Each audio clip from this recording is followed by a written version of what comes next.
My name is Rufus Kubica and I am External Development Director here at 11-Bit Studios. Welcome to the dark, grim world of Howl, a game that blends deck building and Souls-like mechanics to tell a story of grief and acceptance. In this video, you will join me for one of the game's quests, so I can show you how Howl comes to life. In Howl, you play as Howl, a mother dealing with grief after the loss of her son, Olvi. To find Olvi, you will descend into the spirit world, a rotting, forsaken place where survival demands grit, cunning, and a will to fight. Howl will never back down, because stopping means losing him forever.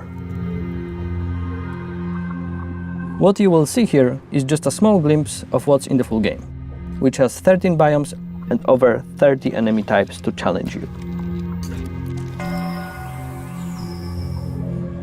Right now, Howl is heading into a biome we call the Meadows of Delusion. It's early in the game, so it's a good place to get the hang of deck building, combat strategy, and some of our other unique mechanics. From here, we will head over to the side quest titled Balancing the Scales. And this quest actually has a little twist we will get into later. For now, you just need to know that you are helping a suffering fish recover its missing scales.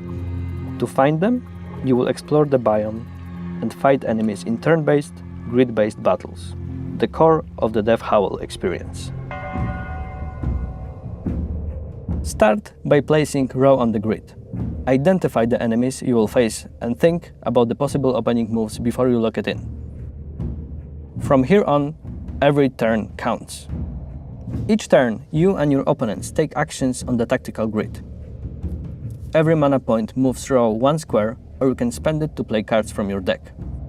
You decide whether to act right away or hold your position to avoid danger. Step into the enemy's attack range and they will use their own tricks against you. Gloomcroak, this frog-like creature, can lash out with its tongue and pull you in. Slopslack can poison Howl and hide behind its shell to block your attacks. Like any game with Souls-like elements, Howl is about learning enemy patterns. Every fight teaches you something about your enemies, your strategy, and the path forward, even if you have to fail a few times to get there. This is just the beginning. Later on, the combat opens up into wild, creative combos that can turn the tide in a single turn. Take Triple Strike. On its own, it's just 3 damage, so it's not extremely impressive, especially since you need to discard 2 cards to play it. But then add Enchant Weapon, which adds 1 damage to your next attack. And then follow up with Lightning Strike, which deals 2 damage for every card discarded. And suddenly, that small move becomes a devastating chain reaction that can wipe out enemies in a single play. Combat in Howl is meant to be challenging.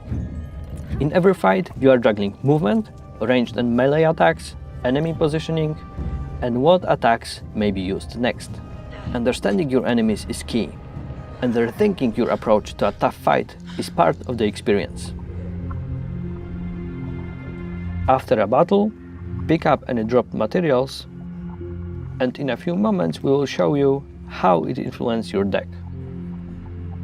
The game is open world, but progress is mostly gated by combat encounters between sacred groves, which act as your save points. Any health you lose between groves is gone until you reach the next one, so managing it is critical. Cards are crafted from materials and the titular howls you earn by defeating enemies. Materials can also be found in the world, so pay attention to your surroundings, complete side quests, and gather what you can. Each card has its own cost, effect, and synergies. And because each biome offers its own craftable cards, not all of them will be as useful outside the place where you found them. This mysterious rock formation is one of the sacred groves, a place where you heal and can also trade the howls taken from fallen enemies for teardrops, an important resource that lets you learn new skills. One of those skills will come in handy very soon. It is called Overwhelmed. In combat, you will be able to unleash the skill, boosting the damage of all cards played on that turn. Here you can also grab the first fish scale for our side quest. And now let us head into the next fight to see why that matters. This time you are facing some new opponents. Dreadfins have a special counterattack. If you hit them, they will dash right through you. It is best to fight them with impossible terrain at your back. Dire Shrooms, on the other hand, can pull you in and hit you with a powerful attack. And here is the twist we teased earlier. After you draw cards in this fight, you will notice the fish scale you picked up is now in your deck. It can be quite useful in certain circumstances, but it is taking up an extra slot in your draw, and if you don't play it, it stays in your hand.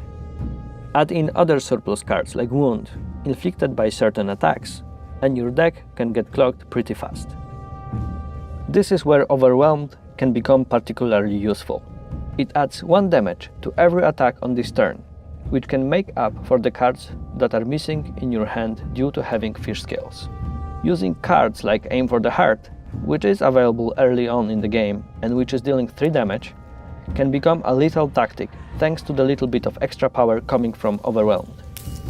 After the fight, another fish scale gets added to your deck. Let's move on. This fight may look simple, except you are already feeling the weight of those scales in your deck. Since we know these enemies, let's focus on another strategy: chaining cards to get the most out of them. Let's start with the first strike. Use it before the enemy acts and you will get 2 mana back, enough to attack again right away. With the mana we got back, we can use Distraction to get close to the enemy and then Sharpen Weapon to make an even more powerful card combo. And finally, we use Furious Strike. It starts at 4 mana, but every card you play on this turn reduces its cost by 1. Play it at the end of the chain, when its cost has dropped, to hit hard with maximum impact for minimal cost. Now we head southwest, adding more scales to our pockets. Let us take a quick detour here. The world of Death Howl offers many points of interest like this, enriching the story or simply serving as a curious distraction along the way. Balancing the scales quest is almost done, so let's jump into the final encounter. You are up against an Elder Dreadfin, a regular Dreadfin, and a Gloomcroak. The Elder is fast and hits hard, so keep your distance and be very careful. The real highlight here is the fruit tree in the middle of the grid. If you open with Quick Strike on the Dreadfin, it will get knocked back 2 spaces into the tree. That not only increases the damage it takes, but also gives you a fruit card of your choice. These can poison an enemy, fill your mana, or give you more cards to play. Watch for terrain features like this. They can add another tactical layer to your fights. We will skip ahead to the end of the fight. The reward? The final fish scale. Time to return it to its owner. The fish finally has its scales back, and along with the hefty rewards, we have freed up some much needed space in our deck. Let's take a look at what we have earned. First, more precious teardrops. Since we already have Overwhelmed, we could upgrade it or explore other abilities Rogue can learn. Take Spirit Cards, an ability to acquire unique cards from the enemies you defeated, unlocking new strategies to further grow your deck. We've also picked up a Pearl Totem, which gives us a good chance to talk more about those powerful items. Totems give ongoing effects that can change how you approach combat, from boosting certain cards to altering your starting bonuses. The Pearl Totem allows you to discard a card during battle, and then it grants you block equal to its cost. As you gain experience, the number of totem slots increases. In Death Howl, your deck, skill tree and totems work together as a flexible ecosystem.